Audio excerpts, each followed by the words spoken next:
sécurisation pardon, des rapports avec certaines des communautés musulmanes, une prise de conscience que ces communautés musulmanes à l'intérieur du Royaume-Uni étaient toutes très différentes les unes des autres. La communauté musulmane de Londres était multiple, que celle de Bradford était encore très différente, qu'elles n'avaient pas forcément de rapport entre elles, et que d'ailleurs ceux qui disaient représenter la communauté musulmane au Royaume-Uni, finalement ne représentaient qu'une infime minorité. Je pense que à ce moment-là, le gouvernement britannique s'est retrouvé face à cette multiplicité et finalement, le choc a été de ne pas savoir vers quel interlocuteur se tourner. Dans un contexte de crise, je dirais, puisqu'il y avait eu un acte violent.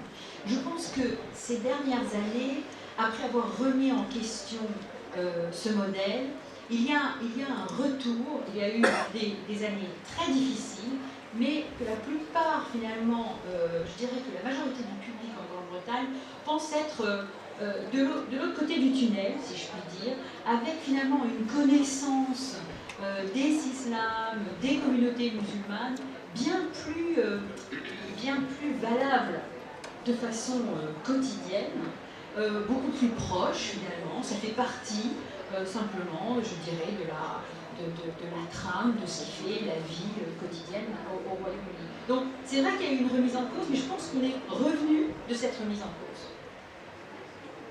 On va un petit peu continuer à réfléchir un petit peu sur ces musulmans. Vous avez tout à fait raison tout à l'heure de dire qu'il ne s'agit pas de l'islam, mais plutôt des musulmans. Hein. D'ailleurs, l'islam, c'est ce qu'on font les musulmans finalement. L'apparition de ce concept de halal, je reviens parce que c'est un concept quand même qui nous pousse à réfléchir sur à la fois la visibilité, la légitimité de la présence et puis la radicalisation, voire même peut-être la disparition des musulmans un jour dans le corps social. Est-ce que pour vous, c'est le signe annonciateur d'une sortie de cette communauté, de son appartenance initiale et sa banalisation, sa visibilité, ou bien est-ce que c'est une crispation, ce sont les signes annonciateurs d'une société que certains craignent comme étant communautariste? Alors pour vous, vous observez ça, donc pas en haut, mais vous l'observez sur le terrain. C'est quoi pour vous le halal? C'est une sortie du halal? Alors en fait, le halal, à proprement dit, c'est effectivement un nouveau concept marketing qui a vu le jour maintenant il y a à peu près une dizaine d'années.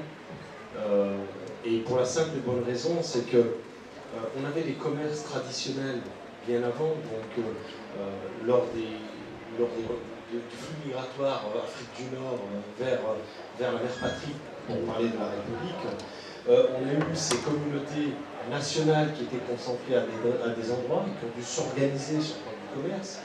Mais ensuite, ce qui s'est passé, c'est qu'on a eu une émergence d'une nouvelle population, comme disait tout à l'heure Hakim, c'est en ce sens qu'on a eu de nouveaux besoins, on a eu des mentalités qui ont évolué, et on s'est retrouvé à devoir se considérer non plus comme Tunisien, Marocain, Algérien, mais simplement Français, avec une conviction religieuse. Et comment pallier cet impératif religieux, c'est-à-dire sur le plan alimentaire, avec une activité sociale qui fait que et l'homme et la femme aujourd'hui, dans les mentalités et puis dans les faits, sont actifs. Et tout simplement, ça a été vers ça que s'est orientée la grande distribution. Pourquoi pas commencer à proposer des produits qui puissent permettre d'une certaine manière, non pas une banalisation de l'individu dans sa spécificité alimentaire, mais simplement de permettre à l'individu, au citoyen, de pouvoir faire ses courses comme il le veut, là où il veut, et au moment où il le souhaite. Et effectivement, peut-être qu'en procédant de la sorte, on va, in fine, procéder à une sorte d'effacement des aspérités, et qui fera en fait que les individus seront des individus qui seront complètement banalisés, et on ne considérera plus de différence. Vous venez dans les magasins, dans les commerces de la distribution, vous passez en caisse, vous voyez des clients. C'est des clients. La caissière, elle voit en face d'elle des clients. La caisse qui enregistre la transaction commerciale, c'est un flux financier. Ce n'est pas du halal, ce n'est pas un musulman, ce n'est pas du kasher, ce n'est pas du bio, ce n'est pas... Non, c'est simplement une monnaie à la sortie. Oui, peut-être, mais allons-y un peu plus loin, puisque l'opinion publique perçoit mal en ce moment, par exemple, l'apparition de quick purement halal.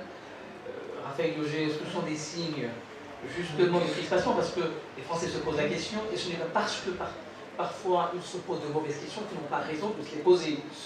La question de l'élargissement du champ alimentaire. Rappelons tout simplement que la question alimentaire a toujours été une question centrale dans l'intégration et la désintégration des populations. Au début du siècle, lorsque la pizza est arrivée à Manhattan, dans l'Italie, ça a été considéré comme une véritable invasion italienne. Aujourd'hui, la pizza, c'est quasiment le produit le plus planétaire. Alors, est-ce que si les Français aimaient les Maghrébins comme ils aiment leur couscous, peut-être, on ne serait pas là, mais ce n'est pas si sûr que ça. Alors, le halal, aujourd'hui, n'est pas seulement une catégorie marchande, mais aussi une catégorie insigne. Alors, est-ce que ce n'est pas aussi un problème? Oui, alors, est-ce qu'il y a une crispation? C'était une partie de votre question. Évidemment, il y a une crispation. Mais vous avez dit tout à l'heure, est-ce qu'il y a risque de communautarisme? Moi, je ne sais pas ce que ça veut dire, le risque de communautarisme. Je ne sais pas ce que ça veut dire, le communautarisme. Je ne vois pas comment on peut exister, comment on peut vivre autrement que dans une communauté. Ça commence lorsqu'on est dans sa famille. Ensuite, effectivement, à un moment donné, il y a une communauté qu'on appelle d'ailleurs la communauté nationale, lorsqu'on y croit. Il se trouve qu'aujourd'hui, on croit de moins en moins aux communautés nationales, donc ça régule de moins en moins nos vies. On se sent de moins en moins vivre à l'intérieur de cet imaginaire, donc on cherche d'autres imaginaires. Il peut y avoir l'islam, il peut y avoir le monde gothique, il peut y avoir le monde de la musique, chez certains individus, ça peut être une multitude de choses.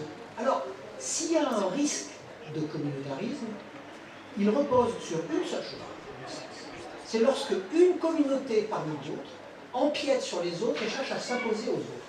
Et je suis désolé, lorsque les Français de souche, entre guillemets, se révoltent contre les trucs halal, etc., et bien on a affaire au vrai risque du communautarisme, c'est-à-dire d'une communauté particulière, qui n'est pas si nombreuse que ça dans un sens, hein, qui réagit et qui veut s'imposer aux autres, mais qu'ils fassent ce qu'ils veulent. S'ils veulent aller dans des quicks qui ne sont pas halal, et pas manger halal dans le quick, ils ne mangent pas halal. Mais ils n'ont pas à s'imposer aux autres. Alors moi je vais vous dire, le communautarisme de la communauté très particulière, de certains groupes de hauts fonctionnaires qui font la pluie et le beau temps, qui construisent des imaginaires et qui veulent s'imposer à l'ensemble de la France au nom de l'universalité, moi je dis que ça c'est le vrai risque de communautarisme. Ce n'est pas les musulmans de France qui font courir un risque communautaire.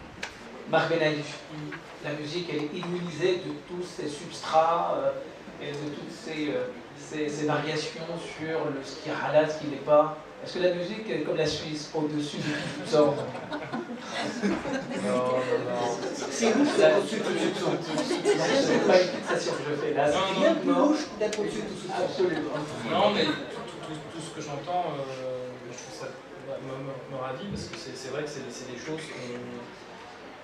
qu'on observe au quotidien quand on voit voilà, les musiciens sur scène et c'est vrai qu'il n'y a pas de communautarisme, il y a moins de tension, il y a juste voilà, la volonté de faire une bonne musique. Maintenant, c'est des questions en même temps qui sont très sérieuses, c'est-à-dire que par rapport à la nourriture, c'est vrai que là dans le 18e, la volonté de faire un apéro saucisson pinard en opposition au ramadan, qui a été muselé, toutes ces tensions posent un certain nombre de problèmes, et c'est vrai que dans la musique, quand on a un concert qui réunit toutes les composantes et toutes les communautés et toutes les tribus et toutes les appartenances et qu'on construit un vivre ensemble qui dure quelques heures et qu'on se réjouit ensemble, oui, c'est des vrais moments de coexistence, c'est des vrais moments de plaisir et de bonheur partagé, et on oublie un temps toutes ces tensions. Mais ces tensions, en effet, peuvent mener à la violence, et ce qu'on observe, c'est un petit peu... Voilà, c'est vrai que c'est des formes de... Ce qui est en train de se passer en France, moi je le trouve grave, parce que c'est des formes de totalitarisme qui sont en train de s'exprimer, parce que ces volontés de revenir à une identité française qu'on ne sait pas définir, une origine. Est-ce que l'identité française c'est le saucisson de pinard? Je ne sais pas. Voilà,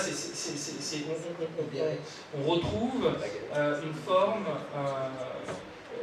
et même là, tout dernièrement, dans le tragique épisode que vivent les Roms, faut rappeler que la totalité des